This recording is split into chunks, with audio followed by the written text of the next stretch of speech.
Estrés. Vaya palabrita, ¿verdad? La usamos todo el tiempo. Estoy súper estresado, qué estrés de día. Pero a ver, si nos paramos a pensar, ¿qué es de verdad el estrés? O sea, desde un punto de vista científico. Pues resulta que es uno de esos términos que todo el mundo usa, pero que en realidad es súper confuso, incluso para la ciencia. Así que vamos a intentar poner un poco de orden y desentrañar qué significa realmente. Mirad, Hans Selye, que fue un pionero en todo esto, lo clavó con esta frase. Y es que es verdad, para un biólogo el estrés es, no sé, una explosión de hormonas. Para un psicólogo es una tensión emocional que te come por dentro. Y para cualquiera de nosotros, ¿qué puede ser? Pues un examen, un atasco, una fecha de entrega. Ahí está la clave, en esa ambigüedad. Y de ahí vamos a partir. Y bueno, aquí llega la primera sorpresa, que a mí me dejó loco la primera vez que lo leí.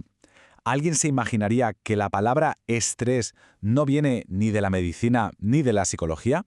Pues no, nació en la física, en el siglo XVII. Fue un tal Robert Hooke quien la usó para hablar de cómo una fuerza externa, una carga, pues eso, deforma un objeto. Quedémonos con esa idea, ¿vale? Una carga que provoca una distorsión. Esa metáfora es súper potente y va a ser la clave para entender todo lo que viene ahora. Vale, pues esta va a ser nuestra hoja de ruta. Primero, veremos las tres grandes formas de entender el estrés. Luego, el modelo completo que se usa hoy en día. Después, algo fascinante, cómo influye la personalidad. Y por último, cómo acaba afectando todo esto a nuestra salud. Vamos a ello. Empezamos con el primer punto. A lo largo del tiempo, la ciencia ha mirado el estrés como con tres gafas distintas, tres perspectivas. Cada una nos cuenta una parte de la historia. A ver, ¿es el estrés algo que pasa dentro de nosotros o es algo que nos viene de fuera? ¿O es una mezcla de las dos cosas? Esta tabla nos lo deja todo clarísimo. Fijaos, al principio, con Selye, el foco estaba en la respuesta del cuerpo, en lo que nos pasa por dentro. Luego llegaron Holmes y Reich y dijeron, oye no, la clave está en el estímulo, en las cosas que nos pasan en la vida. Pero la verdadera revolución, el cambio de paradigma, vino con Lazarus. Él dijo que ni lo uno ni lo otro por separado. La clave es la interacción. No es lo que te pasa, sino cómo te tomas lo que te pasa. Y esa idea de verdad lo cambia absolutamente todo. Volviendo a Selye, su modelo de la respuesta es súper famoso por estas tres fases. La primera es la reacción de alarma, que es básicamente el momento en que tu cuerpo grita ¡alerta! Es el shock inicial. Después viene la fase de resistencia, en la que el cuerpo echa el resto, intenta adaptarse y aguantar el chaparrón. Pero claro, si el chaparrón no para, llegamos a la tercera fase, el agotamiento. Y ahí es cuando las defensas se vienen abajo y somos mucho más vulnerables a ponernos malos. Perfecto. Esas primeras teorías fueron súper importantes. Claro, sentaron las bases.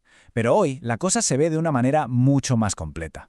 Ya no pensamos en el estrés como un simple pasa A, entonces ocurre B. No, ahora lo entendemos como un proceso, algo mucho más dinámico y complejo. Es como un puzzle, y ahora vamos a ver cómo encajan todas las piezas. Y aquí está, este es el mapa completo, el modelo moderno. Vamos a seguirlo paso a paso, ¿vale?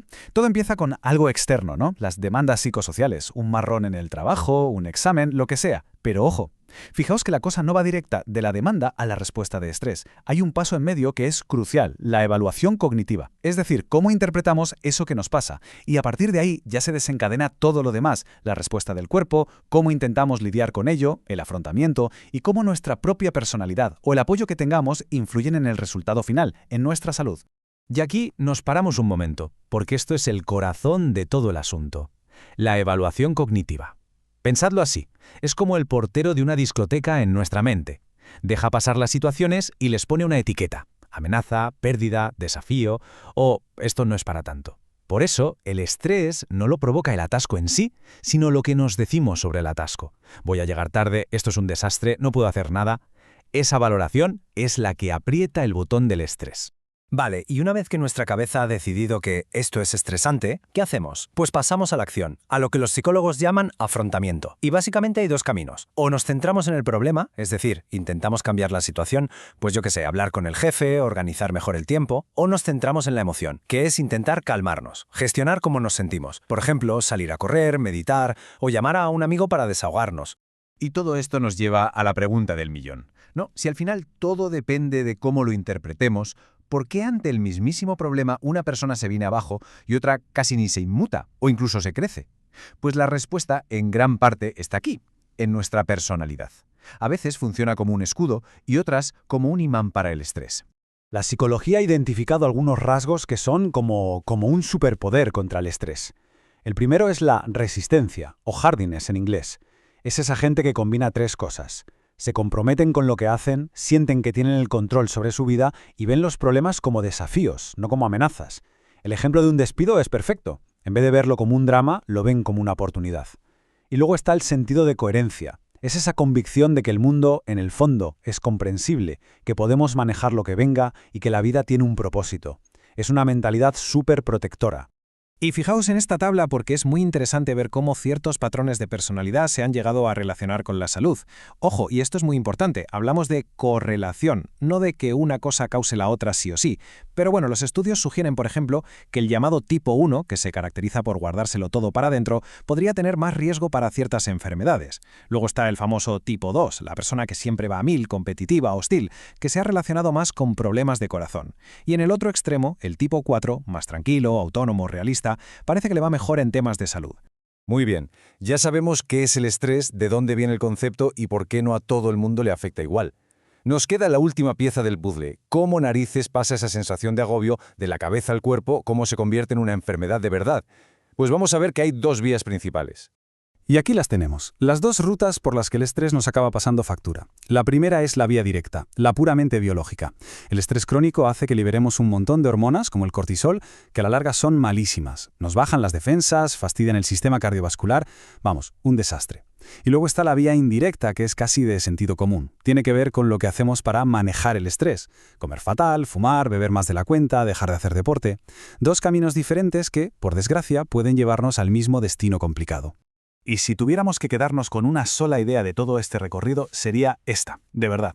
Hemos ido desde la física del siglo XVII hasta la psicología más moderna para llegar a esta conclusión tan potente. El estrés no es lo que nos pasa. El estrés es la historia que nos contamos sobre lo que nos pasa. No es la carga en sí, es nuestra evaluación de esa carga. Y claro, todo esto nos deja con una última reflexión, que es quizá la más importante de todas. Si al final la clave de todo está en nuestra percepción, en nuestra interpretación, entonces, ¿cuánto control tenemos sobre el estrés? ¿De verdad podemos reeducar nuestra mente para que, donde antes veía una amenaza, ahora vea un desafío? La ciencia parece decir que sí, que el poder que tenemos ahí es inmenso. La pregunta, por tanto, no es si tenemos ese poder, sino ¿qué vamos a hacer con él?